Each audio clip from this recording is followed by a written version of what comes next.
Here we go. The room is all yours, John. Thank you.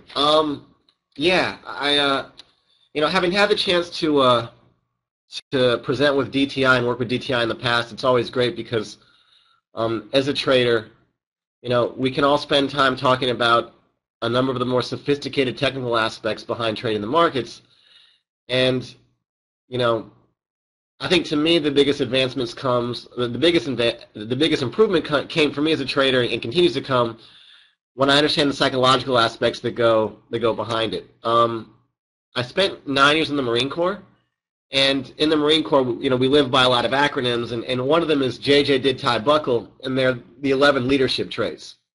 And so when you would stand post as a Marine, they'd come up and ask you about, what are your, general orders? What are your leadership principles? What are your leadership traits? Who is tell me your chain of command, quick drill questions. And so for the Marines, at least my time there, and even more so today, I'm sure, it comes down to internalizing a number of processes so that in the heat of the battle, under the stress of combat, or under the stress of battle, you have the infrastructure, psychological infrastructure, to cope with what's out there.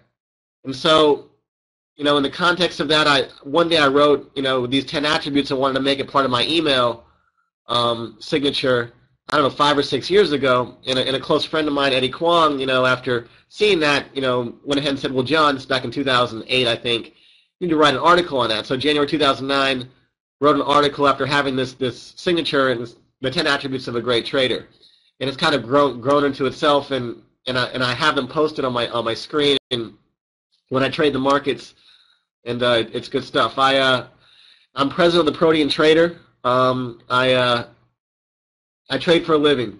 Literally, a significant, nearly all the money I make comes from my trading P&L.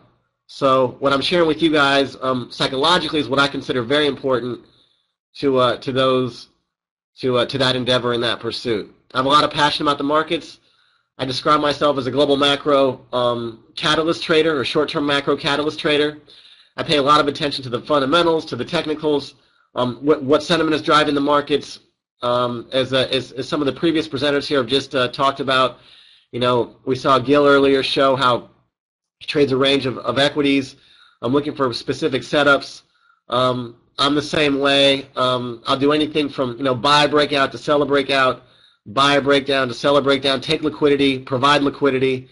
A lot of market trading comes with context.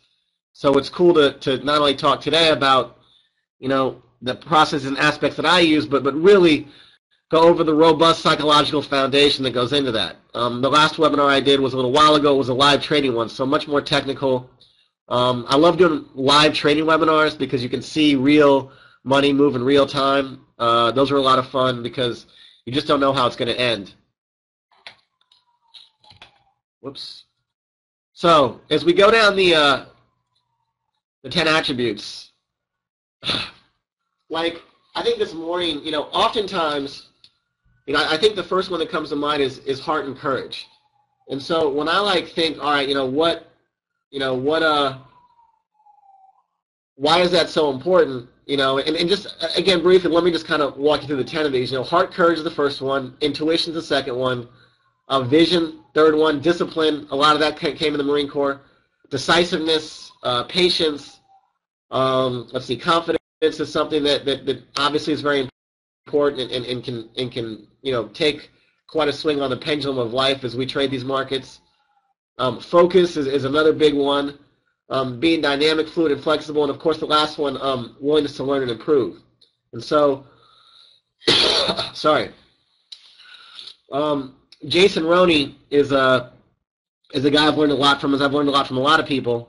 But as I'm writing my second book right now, The Protean Market, and I'm working with a number of different authors as we're showing processes, he's told me this one thing. He said, the market becomes very structured. In fact, if you go back and really journal your trades and stuff, you'll find that in many cases the problems for you trading are psychological, and they will ultimately result in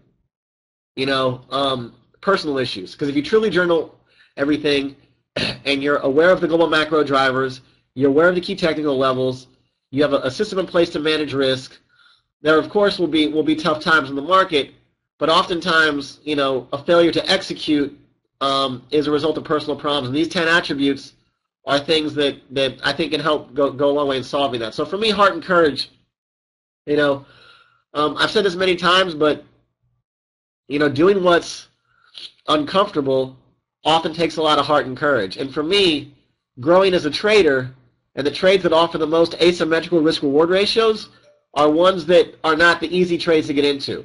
When I go on TV and talk about, talked about buying gold 4, 5, 6 years ago, it wasn't something that even to this day people totally get. It's a little more acceptable now, but it was something that takes a lot of heart and courage, and most of those trades, not always, but generate tremendous risk-reward ratios. The more comfortable the trade is, the less robust the return profile on it is. So that's something I always keep in mind, like, how do I feel about this trade right now? And if I juxtapose those feelings on top of, an infrastructure, on top of a technical overlay, they can really complement each other quite nicely.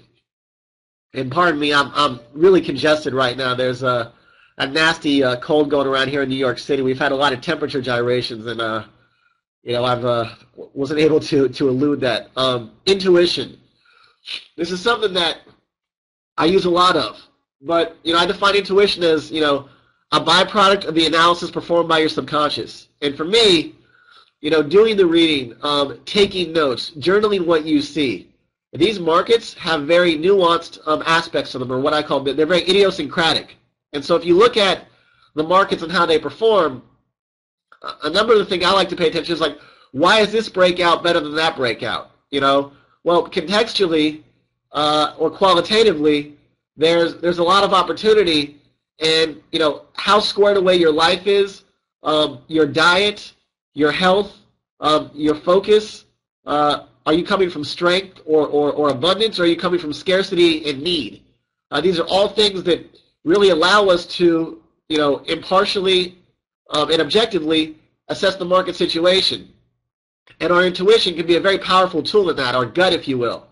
I lived in Las Vegas, still live in Las Vegas some of the year, play a lot of poker, and let's face it, the market is a lot like a poker table, and that you have to operate on a lot of imperfect information.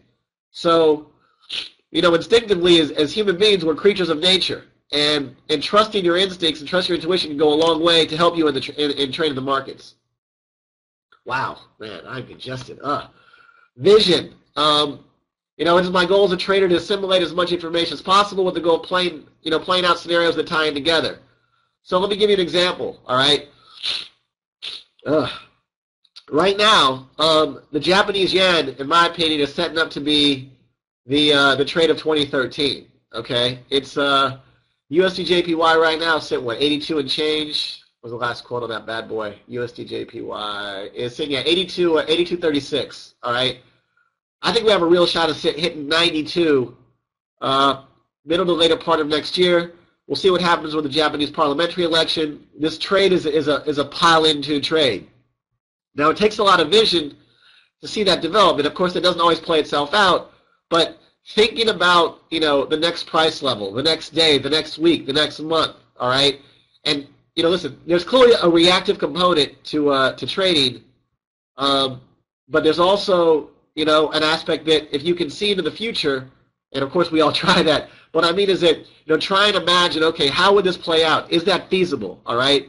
Does this make sense? And really I try and develop a number of contingency plans, and having solid vision is a key aspect to that, and that vision or that plan really goes a long way to calming yourself and giving yourself that confidence to trade. Discipline. Wow. As I alluded to earlier, 9 years in the Marine Corps, developed this.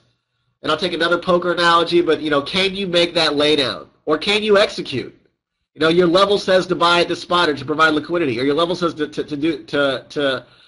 buy stop higher, or to play this breakout, or to fade the crowd in the early morning. Well, it takes a lot of discipline, and it takes as much discipline that once you get into a trade to not take those quick profits. How many times, and I'm guilty of it, that we get into a position, it goes our way right away, we all want to book them, Nothing wrong with taking profits. Can't go broke taking profits. I'll tell you what, You know, you can go broke taking profits if you take your profits quick and you let your losers run. I will tell you that, okay? So I think discipline is very important, and it takes as much discipline to hold on to winning positions as it does to get out of losing positions in many cases. Sometimes even more discipline to hold on to winners. Would we not all agree? Can I get an amen? Someone. Decisiveness. This is a great leadership trait, and it's something that in the heat of the battle, you know, the more you wait for insurance, the more you wait for the market to confirm, the more you try and rationalize and justify, the more I find you let P&L get away. And I'm not all about trying to let P&L escape. You know, P&L is what we live on, eat what you kill, and it takes a conviction. And you know what? If you're not losing money at times, you are not taking on the kind of risk that's required to be successful. Okay? Taking it from a guy that like goes in and freaking slings them, you know, in the gladiator ring every day in the futures pits. I lose money. In fact, November, losing month for me. First losing month of the year. What are you going to do? You know, that's the math. And all kinds of crazy stuff happening. It's the way it is, you know. So believe in yourself, research your methodology, invest the time, and these are all things that will lead to that decisiveness. And people will feed on that, you know, that you know, being decisive also attracts, you know, tertiary talent, outside talent that will want to come and collaborate with you because you've done the homework, you have an angle on the market, you have a perspective. And even if it's not right, I can respect your perspective. If you're bullish and the other guy's bearish and you both make great points, I still get value out of that. You know, I still want to talk with you because you have some conviction in what you believe.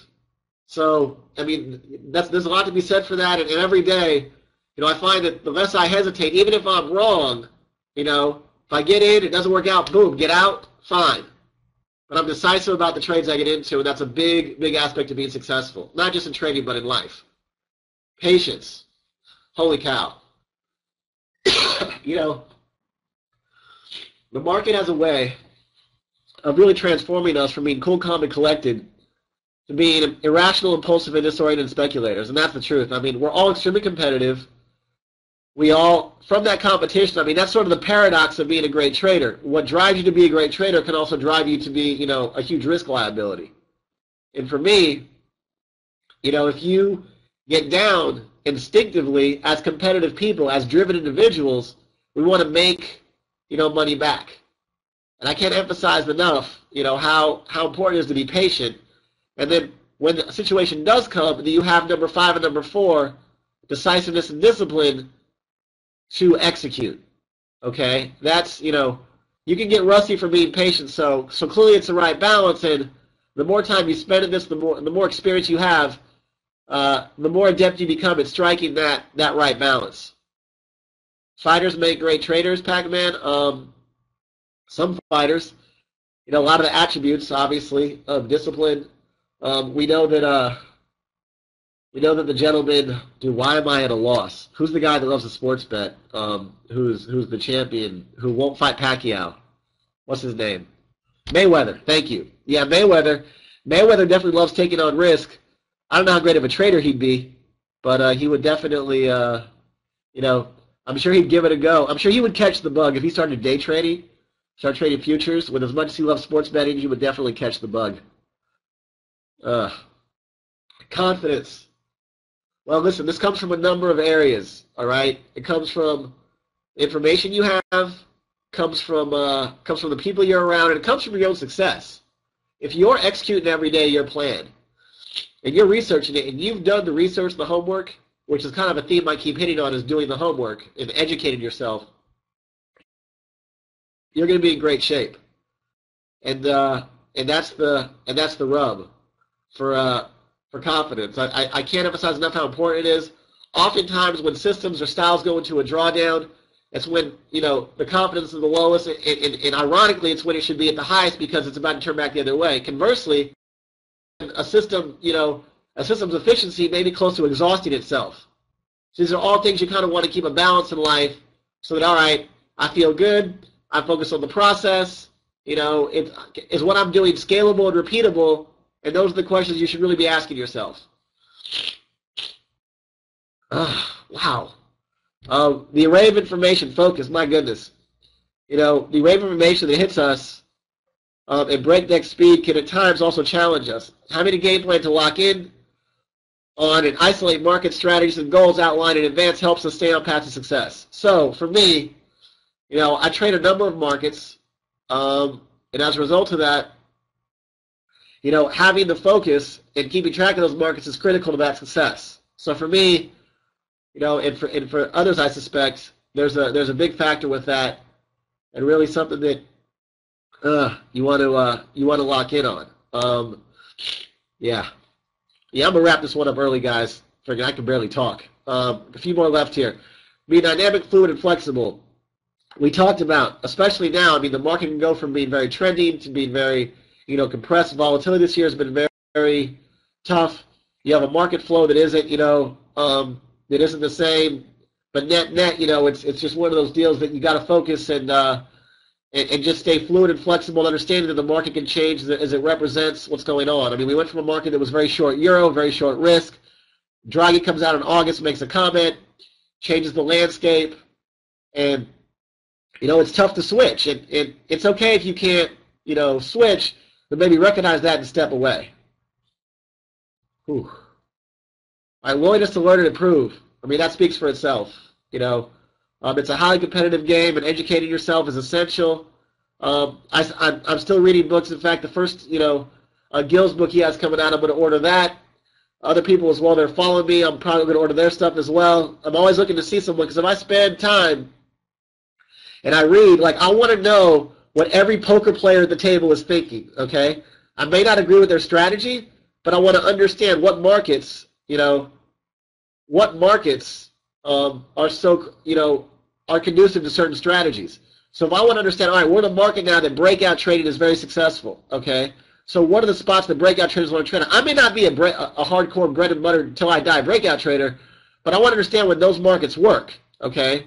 And so understanding other strategies, understanding other points of view, learning about them, taking in other information, because none of us know it all, and we're all growing, we're all learning, we're all improving, and that's the rub. So those were your 10 attributes. Heart and courage, number 1. Intuition, number 2. Vision, discipline, decisiveness. Let me just go down these. Heart and courage, intuition, vision, discipline, decisiveness. No problem, Pete. Patience, confidence. Confidence is a biggie. Focus. Focus goes, talked about that. Being dynamic, fluid, and flexible, and willingness to learn and improve. So, do you have any questions from the audience here?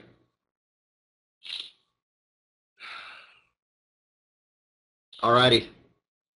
I'm gonna go shoot myself in the head so I can stop freaking feeling this congestion. Thank you very much, everyone.